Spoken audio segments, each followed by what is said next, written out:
بسم اللہ الرحمن الرحیم۔ پیارے بچوں السلام علیکم۔ تو پیارے بچوں آئیے سنتے ہیں آج کی کہانی۔ چھوٹی عمر کا بڑا عالم معتصم بہت پریشان تھا اور ادھر ادھر چکر کاٹ رہا تھا۔ وہ کبھی اپنی داڑھی سے کھیلتا تو کبھی منہ بناتا اور دل ہی دل میں کچھ بڑبڑاتا۔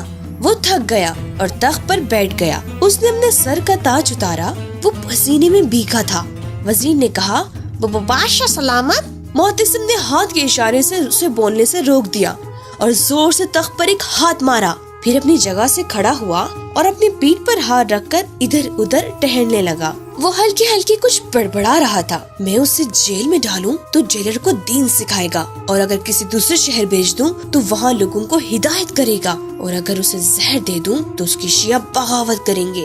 سمجھ میں نہیں آتا کہ اس کے ساتھ کیا کروں۔ معتصم نے ابھی کچھ دن پہلے ہی امام محمد تقی علیہ السلام کو شہید کیا تھا۔ اب اس کے سمجھ میں نہیں آ رہا تھا کہ اب وہ امام علی نقی علیہ السلام کے ساتھ کیا کرے۔ ابھی امام علی نقی علیہ السلام کی عمر صرف 7 سال تھی۔ اتنی کم عمر کے بچے کو قتل کرنا یا اسے جیل میں ڈالنا صحیح نہیں تھا۔ اگر ایسا کروں تو لوگ بغاوت کریں گے۔ اس کے وزیر کے دماغ میں ایک آئیڈیا آتا ہے۔ اسے معلوم تھا کہ معتصم کو اس کا آئیڈیا ضرور پسند آئے گا، پھر بھی اس نے ڈرتے ڈرتے کہا، بادشاہ سلامت، میرے پاس ایک اچھا آئیڈیا ہے۔ معتصم آنکھیں نکالتے ہوئے غصے سے کہا، اگر آئیڈیا اچھا نہیں ہوا تمہاری خیر نہیں۔ وزیر سکون کی سانس لیتے ہوئے بولا، میرے آقا، وہ ابھی ایک بچہ ہے، اس کی تربیت کی جا سکتی ہے۔ معتصم نے اسے گھورتے ہوئے پوچھا، تمہارا مطلب کیا ہے؟ وزیر کہتا ہے، وہ ابھی صرف ایک بچہ ہے، اور میں مدینے میں ایک ایسے قرآن کے عالم کو جانتا ہوں جو اہل بیت کا پکا دشمن ہے۔ اس کا نام جنیدی ہے۔ ہم اسے جنیدی کے پاس بھیجیں گے تاکہ وہ اس کی اچھی طرح تربیت کرے کہ اس کے دل میں پیغمبر کے خاندان کے لیے نفرت اور کینہ بھر جائے۔ یہ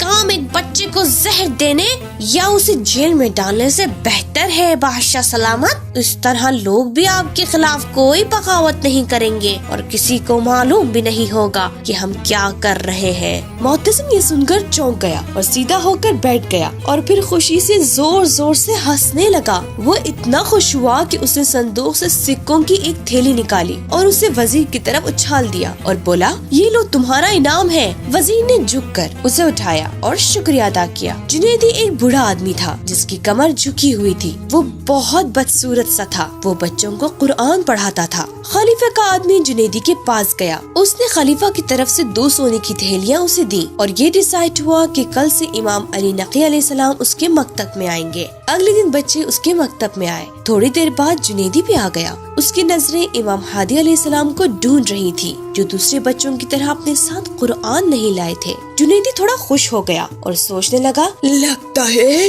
اس بچے کو کچھ بھی نہیں آتا۔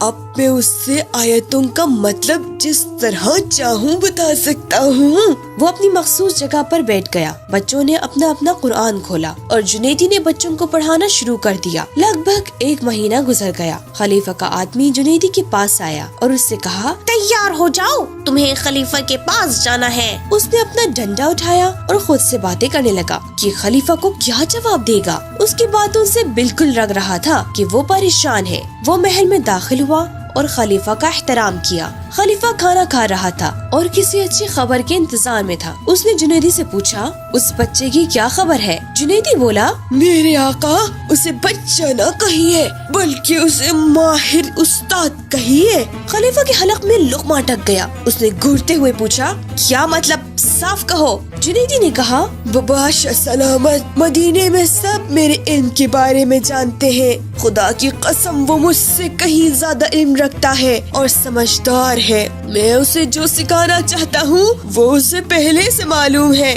یہاں تک کہ وہ میری بھی غلطیاں پکڑ لیتا ہے۔ وہ اپنے ساتھ قرآن بھی نہیں لاتا۔ اگر میں اس سے کسی بڑے سورے کو پڑھنے کے لیے کہتا ہوں تو وہ اسے آخر تک سنا دیتا ہے۔ اسے سبھی آیتوں کا مطلب بھی اچھی طرح معلوم ہے۔ میں اس کے سامنے خود کو بہت چھوٹا سمجھتا ہوں کیونکہ کوئی ایسی چیز نہیں ہے